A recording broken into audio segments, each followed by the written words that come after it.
بسم اللہ الرحمن الرحیم اللہم صلی علی سیدنا و حبیبنا و نبینا و مولانا محمد وبارک وسلم۔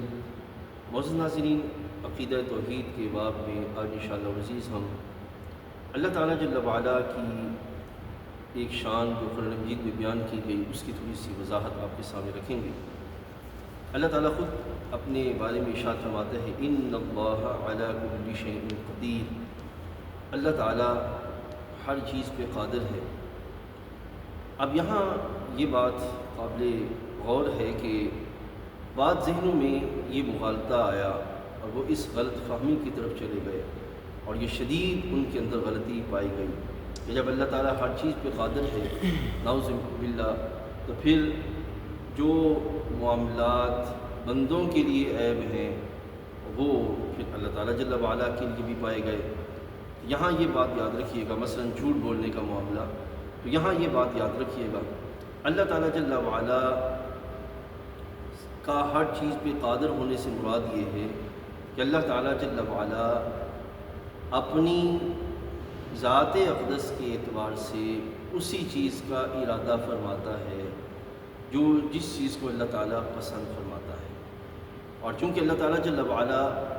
خیر، بھلائی اور جو رحمت کے پہلو ہیں اللہ تعالیٰ ان کو پسند فرماتا ہے، لہذا اللہ تعالیٰ جل وعلا ہر چیز پہ قادر ہونے سے مراد یہ ہو گیا کہ اللہ تعالیٰ بھلائی پر جو ہے وہ قادر ہے، خیر پر جو وہ قدرت رکھتا ہے۔ جو نقص کا پہلو ہے وہ اس قابل ہی نہیں ہے کہ وہ اللہ تعالیٰ جل وعلا کی بارگاہ میں پایا جائے، جو شر کا پہلو ہے وہ اس قابل ہی نہیں ہے کہ وہ اللہ تعالیٰ جل وعلا کی بارگاہ میں پایا جائے۔ لہذا جو عیب ہے، جو نقص ہے، جو شر ہے یا جو کمی ہے یا جو کجی ہے وہ اللہ تعالیٰ جل وعلا کی بارگاہ میں پائے جانے کے لائق ہی نہیں ہے، لہذا وہ یہاں پہ جو وہ مراد نہیں ہوگی۔ یہاں پہ جو مراد ہے وہ اللہ تعالیٰ خیر اور بھلائی کا ارادہ فرماتا ہے۔ دوسرا یہ پہلو بھی سمجھیے، کیونکہ اللہ تعالیٰ نے دوسرے مقام پر یہ بیان فرما دیا کہ ان اللہ لا یظلم مثقال ذرہ ان اللہ لا یخلف المیعاد،